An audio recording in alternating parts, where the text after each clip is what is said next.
Nenhuma sociedade ela é politicamente madura se ela não conhece a Constituição. Assim que veio o projeto, eu realmente peguei o texto constitucional para ler e vi a importância que ele tem, minha vida mudou. O tribunal tinha algumas atribuições de fiscalizar, fazer auditorias, mas não com o mesmo peso que a Constituição de 88 lhe deu. Em votação a matéria, vamos votar, vamos votar, vamos votar. E repetia N vezes.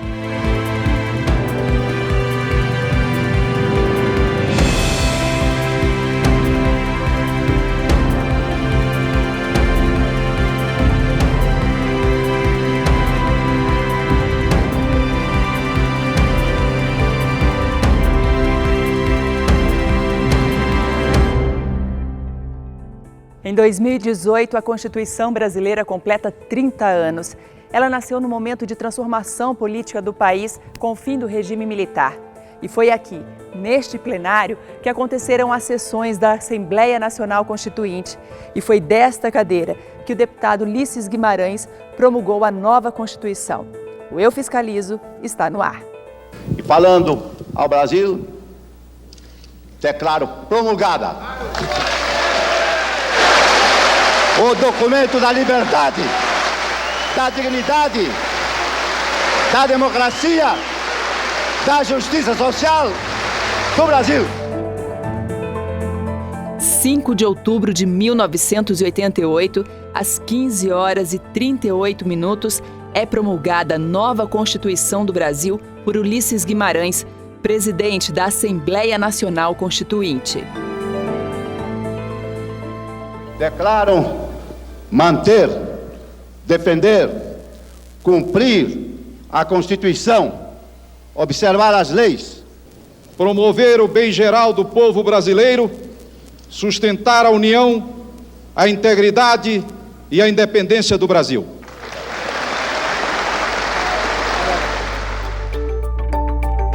Mozart Viana lembra bem deste momento. Ainda jovem, se mudou para Brasília em busca de oportunidades. Fez faculdade de letras, prestou concurso e em 1975 foi aprovado na Câmara dos Deputados. Foram 40 anos trabalhando na casa, 20 deles como secretário-geral da mesa diretora. Mozart acompanhou de perto os bastidores da Assembleia Constituinte. Na época, foi responsável pela revisão gramatical do novo texto constitucional. É verdade que já se passaram 30 anos, mas para ele, aquele momento segue fresco na memória. Essa foto que ele guarda há 30 anos é o registro de sua participação na história da Constituição de 88, de seminarista franciscano no interior de Minas Gerais, a um dos mais importantes cargos da Câmara dos Deputados. Até hoje, eu tenho a voz do Tulista, juro para você, o timbre de voz dele no meu íntimo, em votação a matéria. Vamos votar, vamos votar, vamos votar. E repetia N vezes, vamos votar, vamos votar, vamos votar. O pessoal poder vir votar, porque eram centenas, dezenas de votações, né? Havia esse receio de não chegar a bom termo. Foi um momento emocionante. Doutor Ulisses, isso não está registrado, o doutor Ulisses falando assim, conseguimos, chegamos. É como se ele tivesse tido dúvida que pudesse chegar até ali. E até chegar a esse desfecho foram longos dias e noites de trabalho. Para Mozart, ou Doutor Mozart, como é conhecido entre deputados e jornalistas, foi preciso abrir mão, inclusive, de alguns momentos valiosos em família, como o nascimento do terceiro filho. A minha mulher foi levada para o hospital pelo meu irmão, né? Eu não pude sair daqui, né? E o meu filho nasceu, eu pude vê-lo horas depois, ao final do dia, mesmo assim durante 15 minutos, eu voltei correndo para cá. Tinha consciência da importância desse trabalho, tinha consciência do momento histórico que estava vivendo, né? E tínhamos consciência que queríamos fazer o melhor. Mas, sobretudo, tínhamos a consciência que éramos servidores públicos. E foi pouco depois da elaboração da nova Constituição que Mozart, tido como o maior conhecedor do regimento interno da Câmara, ganhou um apelido curioso de Ulisses Guimarães. Encerrada a Assembleia, né? O presidente Ibsen me convidou para ser o secretário-geral da Câmara, né? Fazendo o quê? Ajudando o presidente nas votações, orientando quanto às matérias, às decisões a serem tomadas, as normas regimentais, constitucionais, né? E falando bem próximo ao presidente. Um dia o doutor Luiz chega no gabinete do presidente e me chamou de Espírito Santo de orelha, porque justamente que eu ficava no pé do ouvido do presidente, né, passando essas orientações. Valmir Campelo, ministro emérito do TCU e ex-constituinte, também guarda na lembrança aquele período e a atmosfera que tomava conta do local. Era uma mistura muito grande.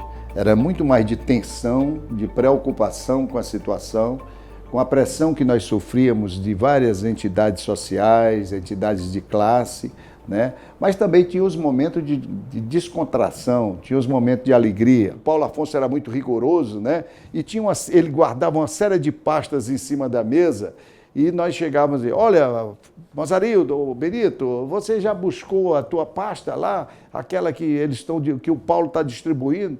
Olha, ele vai dizer que não é mas de cada um tem direito a uma pasta. O novato, então eu vou buscar a minha. E chegou lá uma vez, ficou puxando a pasta e o Paulo sem querer dar aquilo. Era brincadeiras sadias assim, que a gente passava o trote nos mais novos que chegavam, né, para desfrutar aquilo, nos momentos assim de descontração. E depois de 21 anos sob o regime militar, a população também ansiava por participar da vida política do país, como explica esse professor. Um fenômeno muito interessante era que a população encaminhava cartas para os constituintes. Há registros de mais de 10 mil cartas com sugestões para os textos constitucionais. A participação da sociedade organizada propondo emendas populares. Então, algo notável nesse processo constituinte é que uma participação muito efetiva da população. Não foi uma Constituição que tenha nascido de cima para baixo, ainda que tenha sido pelo sistema representativo, mas foi uma Constituição que nasceu num momento histórico em que a população resolveu participar ativamente. Nesse dia, houve uma chuva de papel picado. Os jornalistas rasgavam as pautas, papel rasgado na hora e jogavam aqui embaixo. Um momento emocionante realmente nesse dia, né? E eu fico muito feliz, porque eu posso dizer que eu participei da Constituinte, na feitura de uma nova Constituição. No próximo bloco, nós vamos mostrar o que mudou na organização do Estado a partir da Constituição de 88.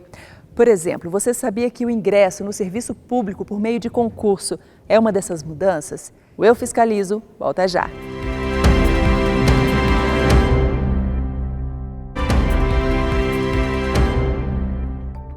A Constituição de 88 é a 7ª Carta Maior do país. A primeira nasceu ainda no Brasil Império, em 1824. Mas, apesar de todos os 6 textos anteriores, essa foi a carta que trouxe maiores mudanças sociais. A Constituição é um marco, como o próprio Dr. Ulisses Guimarães disse, é uma Constituição cidadã, ou seja, ela trouxe o cidadão para o centro do poder. As antigas Constituições começavam com a organização do Estado. Essa começa com os direitos dos cidadãos, os direitos individuais e coletivos. Garantias trabalhistas como a redução da jornada semanal de trabalho, licença, maternidade, direitos iguais para trabalhadores rurais, urbanos e domésticos. E por falar em trabalho, foi somente a Constituição de 88 que tornou obrigatória a realização de concursos de provas ou de provas e títulos para o ingresso no serviço público, limitando indicações de amigos e familiares para os cargos. Há chances para todos os brasileiros, sem indicação política, sem trens da alegria, que possam entrar no serviço público, bastando para isso estudarem e serem aprovados no concurso. E foi justamente o que Carolina Cota fez. Estudou para ser servidora pública. Você tem que investir para poder conseguir fazer um concurso. A estabilidade financeira ela é bem tentadora, né? Também tem o fator que o concurso público ele paga muito bem. A Constituição de 88 trouxe também fortalecimento para o Tribunal de Contas da União no que se refere às suas atribuições. Um órgão autônomo, independente e que auxilia o Congresso Nacional a exercer o controle externo.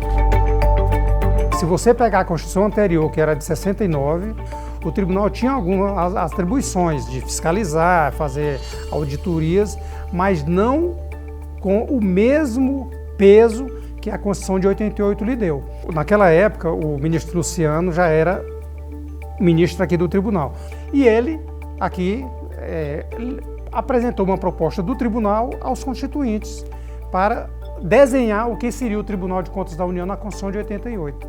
O tribunal já tinha um corpo técnico muito bem qualificado e com essas novas atribuições que a Constituição lhe deu, o tribunal, ao longo do tempo, ele foi se preparando, se qualificando, tanto na área de pessoal como na área de tecnologia da informação, que o tribunal hoje é um dos órgãos, dentre tantos que nós temos, um dos mais respeitados e acreditado pela população brasileira.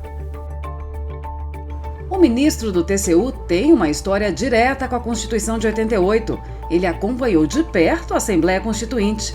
Na época, trabalhava no Senado Federal.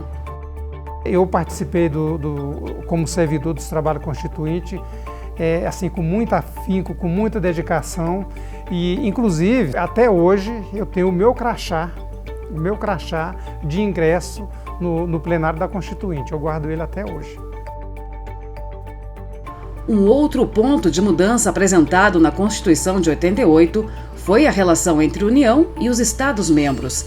Cada ente federativo possui sua autonomia financeira, política e administrativa e deve respeitar a Constituição Federal e seus princípios constitucionais. A nossa Constituição deu ênfase muito grande à União. É a União que ocupa posição central e privilegiada no nosso Pacto Federativo. Os Estados-membros estão numa posição periférica. Teoricamente são membros do Pacto Federativo, teoricamente têm a sua vontade representada na formação da vontade nacional, por meio até dos seus senadores, mas efetivamente eles não estão em pé de igualdade. E como a Constituição se relaciona com as mudanças exigidas pela sociedade? Afinal, o Brasil de 30 anos atrás era bem diferente do de hoje. A gente tem que lembrar que a Constituição atual ela não é a mesma Constituição de 88. Apesar do mesmo nome, nós já temos praticamente 100 emendas nessa Constituição, ou seja, ela já foi muito modificada. A Constituição ela é um ser vivo. Vivo em que sentido? Ela reflete uma sociedade, ainda mais a forma como a nossa foi construída. E é claro que ela precisa evoluir em conjunto com a sociedade. O Eu Fiscalizo está chegando agora no Parque Bosque dos Constituintes, que tem uma importância muito grande para a sociedade brasileira, e quem vai explicar para a gente por que é tão importante é o professor João Trindade, que é mestre em Direito Constitucional. Professor, muito obrigada por participar desse bate-papo. Explica para a gente por que esse bosque é tão importante. Esse bosque ele é simbólico. Se a gente for olhar, aqui a gente tem mais de 600 árvores, cada uma foi plantada por um dos constituintes que fez parte da Constituinte de 87 e de 88. Então, a ideia disso daqui foi realmente simbolizar que a Constituição ela não é algo pronto. Quando a Constituição foi promulgada, cada uma dessas árvores aqui foi plantada com a ideia de dizer, olha, a Constituição ela é como uma semente. A gente vai plantá-la, mas ela não está pronta. Ela ainda vai se desenvolver, ela ainda vai crescer, ela ainda vai fortificar, vai florescer, e isso em constante diálogo com a sociedade, isso se adaptando ao meio em que ela está. Então é uma simbologia bem interessante nesses 30 anos da Constituição. Professor, hoje a nossa Constituição ela permite muitas interpretações, né? Isso é algo que é natural. Toda norma jurídica, seja uma Constituição, seja uma portaria ou mesmo uma lei, ela sempre vai ter várias interpretações. Agora, especificamente em relação à Constituição, é natural que isso aconteça até mais, porque como a Constituição ela é algo que está no topo do ordenamento jurídico, ela é a norma principal, ela é a norma mais genérica, então, naturalmente, a gente vai ter, por exemplo, princípios como a dignidade humana, o Estado de Direito. Agora, em razão dessas diferentes interpretações, quais são as consequências? Olha, em primeiro lugar, uma maior judicialização. Quer dizer, o judiciário ele vai ser mais chamado a resolver conflitos. Porque quando eu tenho normas que admitem várias interpretações, é claro que vai ter uma interpretação que me beneficia, outra interpretação que beneficia outra pessoa. Isso vai parar onde? Vai parar no Poder Judiciário. A nossa última Constituição é de 88, que é a que vigora atualmente. Ela prevê muitos direitos e isso pode causar contradições? A nossa Constituição, realmente, ela sempre tem um problema ou uma dificuldade, vamos dizer assim, que é de ter vários direitos que muitas vezes colidem entre si. Quer dizer, a Constituição previu a punição, inclusive bem grave, para determinados crimes, como o racismo, a tortura, o terrorismo. Mas, por outro lado, ela também tem uma série de garantias para o réu, por exemplo, que terminam dificultando um pouco essa punição.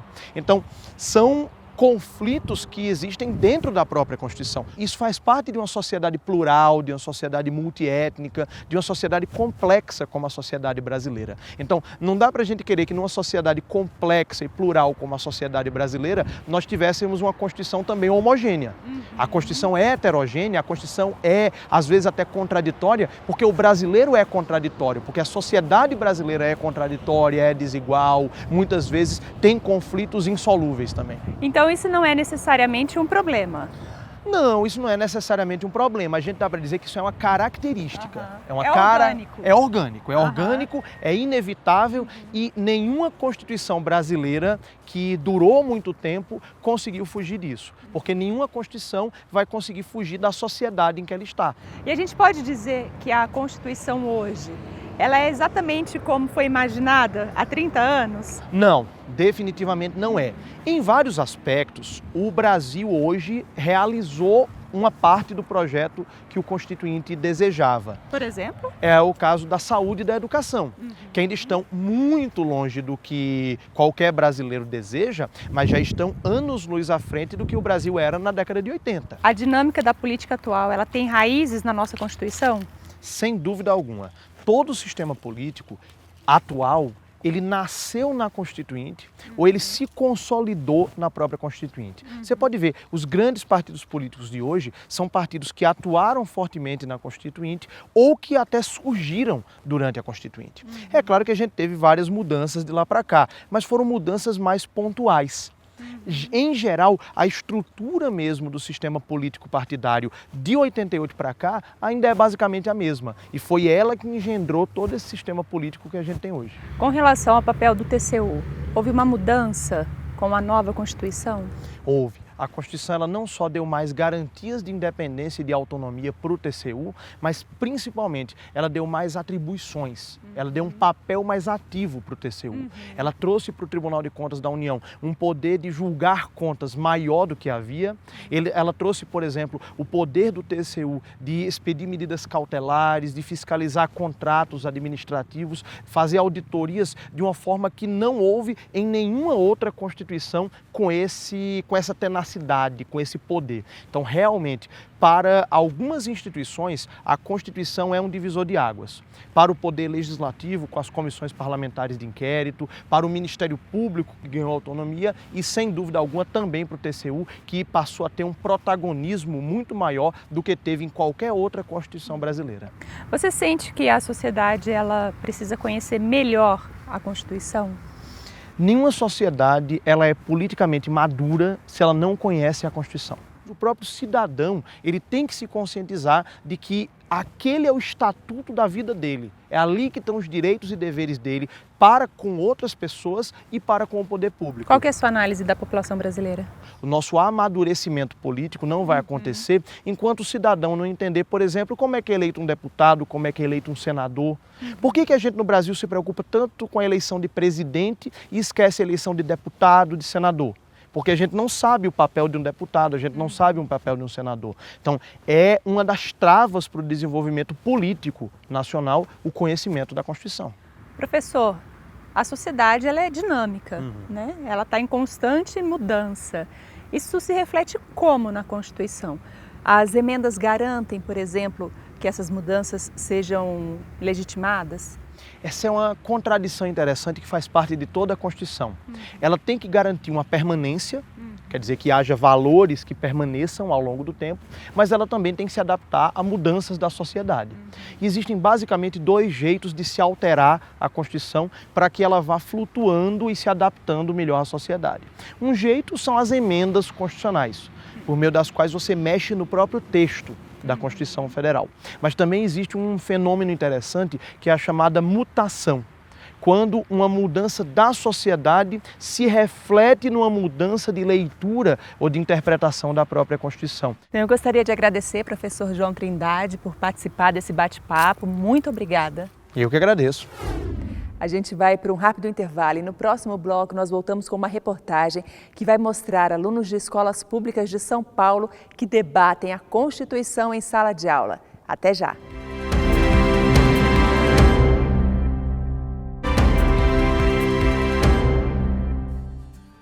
No Eu Fiscalizo deste mês, nós estamos falando sobre os 30 anos da Constituição. Ao longo de toda a sua história, o Brasil já teve 7 constituições. A última, de 1988, foi batizada de Carta Cidadã e veio com a redemocratização do país. Você vai ver também como a Constituição ampliou as atribuições do Tribunal de Contas da União.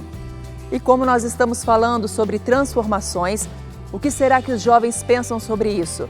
É o que nós vamos descobrir na próxima matéria. O Eu Fiscalizo veio até essa escola pública em Brasília para saber dos nossos jovens o que eles entendem da Constituição brasileira. O que vocês sabem sobre ela? A Constituição é as leis que envolvem o nosso país, os deveres e os direitos do cidadão. A Constituição fala que todos são iguais perante a lei. Vocês sentem que existe essa igualdade? Não. Por que você teria uma lei para defender a mulher se a igualdade fosse tratada? Por quê? Porque a lei é para botar algo que a pessoa já não faz naturalmente. A Constituição garante educação, de qualidade para todos, mas no nosso país muitas crianças, muitos jovens não estudam.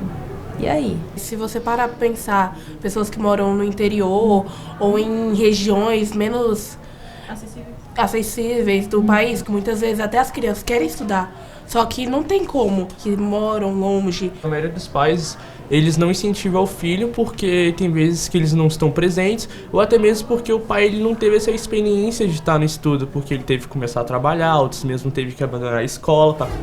Nós viemos também a esta escola particular em Brasília para conversar com os alunos e entender qual é a perspectiva deles a respeito da Constituição. E aí, meninos? Eu acho que a Constituição é muito importante também, mas pra gente se reconhecer como cidadão. Acaba que a gente estuda não por ser uma obrigação, entendeu? Mas porque a gente gosta, porque a gente quer aprender, porque a gente quer mudar muita coisa que a gente não concorda. O estudo da Constituição abrange também a capacidade de um desenvolvimento crítico do cidadão, de como não se tornar passivo, como ela disse, perante as mudanças que ocorrem no nosso país e também ser um agente ativo. Muitas pessoas nem sabem os direitos que têm, sabe? Tem muita gente que não estuda a Constituição e não sabem os direitos e os deveres que tem como cidadão brasileiro. Como vocês entendem que isso, essa falta de conhecimento, impacta no dia a dia da sociedade? Faz com que muitas vezes a gente aceite certos abusos, certos abusos de autoridade, a gente não sabe se defender perante a lei, a gente muitas vezes aceita coisas do governo que a gente aceita justamente por não saber. A nossa Constituição é uma das mais completas do mundo. E as pessoas têm que ter consciência disso, sabe? Consciência de que ela garante muitos direitos. A gente tinha que discutir isso nas escolas. Debates em relação à Constituição, falando como que a gente pode aplicar realmente a Constituição, como que a gente pode corrigir essas discrepâncias sociais. Não adianta a gente votar de 4 em 4 anos e achar que o político que nós elegemos vai resolver tudo isso. Nós precisamos ficar esse tempo todo cobrando, fiscalizando, para poder fortalecer a democracia e, consequentemente, resolver ou pelo menos minimizar as discrepâncias atuais. E quem decide o que é o direito? Onde está escrito o direito, o meu direito? Na Constituição, nas leis, Então a gente já vai entrar um pouquinho sobre a Constituição Federal. Escolas sem professor, alunos ociosos. Esse foi o pontapé inicial de um projeto que leva a Constituição Federal para as escolas públicas do estado de São Paulo. Essa é a ideia do projeto, contribuir um pouquinho com o Estado e desenvolver esse tema que ele hoje não consegue fornecer aos alunos, a gente faz como sociedade civil. E é uma satisfação enorme ver alunos dessa idade super interessados com o que acontece no país, qual que é o papel dele na sociedade, querer aprender sobre direitos e garantias. Para muitos alunos, esse foi o primeiro contato com a Constituição do país. Eu era totalmente leiga nesse assunto. Na verdade, eu acho que eu nem sabia o que era a Constituição. Fui ter conhecimento dela apenas no meu 3º ano do ensino médio, justamente por conta do projeto, né, que aí gerou esse interesse. Eu não conhecia antes do projeto, mas eu passei a conhecer porque todo dia a gente ia lá e estudava a Constituição, cada partezinha pequenininha, fazia resumo, então eu acabei tendo uma grande proximidade com ela a partir do projeto. Eu conheci, acho que como todo o meu grupo, esse ano, quando a gente teve acesso ao projeto, à aula, porque até então a gente sempre tem aquele tabu que ler texto jurídico é algo difícil, é algo chato, é algo que não está ao nosso alcance. E assim que veio o projeto, eu realmente peguei o texto constitucional para ler e vi a importância que ele tem, minha vida mudou. E por onde passa, o projeto oferece novos horizontes aos alunos. Eu cheguei até a mudar o meu projeto de vida, querer seguir a carreira estudando esse tipo de coisa por conta do projeto. Despertando esse interesse, eu acabei querendo seguir carreira por aí, então foi muito legal, eu gosto muito. Até então eu tinha um outro projeto de vida, eu queria fazer ciências sociais, mas assim que teve o projeto, eu comecei a pensar mais na área do direito. Eu aprendi que um cidadão tem que, de fato, acompanhar tudo que acontece no Brasil. Já são 80 voluntários atuando em mais de 100 colégios. Por semestre, eles atendem 25 mil alunos da rede pública. E a ideia é expandir o projeto Constituição nas escolas para outros estados brasileiros. Acho que a nossa ideia é tentar causar o maior impacto possível. E como a gente faz isso? Alcançando o maior número de alunos. O Eu Fiscalizo termina aqui. No próximo programa, vamos falar sobre o papel dos bancos públicos no desenvolvimento econômico e social do Brasil. Até lá!